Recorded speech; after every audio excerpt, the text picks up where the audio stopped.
यसमा जान्नुपर्ने कुरा चाहिँ के छ भने तपाईले सेयर बेच्निसकेपछि चाहिँ यदि इडिआइएस गर्न ढिलो गर्नुभयो भने चाहिँ के हुन्छ त, अथवा ट्रान्सफर गर्न ढिलो गर्नुभयो भने चाहिँ के हुन्छ। पहिलो कुरा तपाईले सेयर गरेपछि डब्ल्युएसएसी गर्नुभएको छैन भने तपाईँको इडिआइएसको नोटिफिकेसन आउँदैन।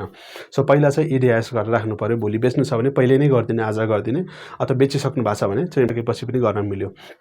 अर्को चाहिँ इडिआइएस गर्नु भएको छैन भने सेयर ट्रान्सफरको नोटिफिकेसन आउँदैन र त्यो नआइसकेपछि तपाईँलाई हैन के हुन्छ भने 25% चाहिँ चार्ज लाग्छ, फाइन लाग्छ है। यो एकदमै झ्याउ काम हो। सो सेयर बेचिसकेपछि सबसे पहिला फर्स्ट काम भनेको तपाईले डब्ल्युएसएसी गरेर राख्नु र त्यसपछि ट्रान्सफर गर्नु र त्यो ढिलाइ गर्नुभयो एउटा सर्टेन टाइमसम्म चाहिँ मानौँ न 48 घण्टासम्म अथवा एउटा टाइमसम्म चाहिँ सेयर ट्रान्सफर गर्नु भएन भने चाहिँ 25% फाइन चाहिँ तपाईलाई लाग्छ र यो फाइन चाहिँ तपाईले तिर्नुपर्छ। तिरिसकेपछि चाहिँ तपाईको जुन सेयर बेच्नु भएको थियो त्यो चाहिँ फुकुवा गर्छ उले, ब्रोकरले टिएमएसमा उसमा गएर नेप्सेमा मेल गरेर र फेरि तपाईको उसमा आउँछ, मेरो सेयरमा आउँछ र फेरि यसलाई जिरो प्रोसेसबाट जिरो लेभलबाट चाहिँ तपाईले सेयर गर्नुपर्छ। सो भन्न खोजेको अर्थ चाहिँ के छ भने यदि तपाईँ सेयर बेच्नुहुन्छ भने चाहिँ फर्स्टमा डब्ल्युएसएसी क्याल्कुलेट गरेर राख्नुहोस् माई पर्चेसेसमा गएर, अनि त्यसपछि माई होल्डिङ्समा, त्यसपछि चाहिँ ट्रान्सफर गर्नुहोस्।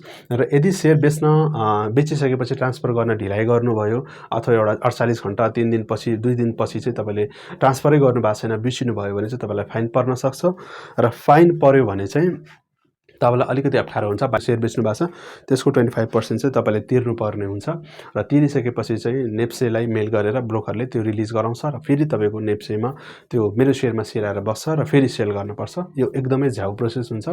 सो यसरी चाहिँ तपाईले कुनै पनि सेयर बेचिसकेपछि के गर्नुपर्ने प्रोसेस चाहिँ हामी यो भिडियोमा सिक्यौँ र यो बाहेक अरु टपिकमा तपाईलाई कुनै टपिकको बारेमा जान्न मन छ र बुझ्न मन छ भने तपाईले हाम्रो कमेन्ट सेक्सनमा चाहिँ कमेन्ट गर्न सक्नुहुन्छ। त्यो टपिकको बारेमा हामी अवश्य भिडियो बनाउन ट्राई गर्नेछौँ। आजलाई यति नै गरौँ। नमस्ते।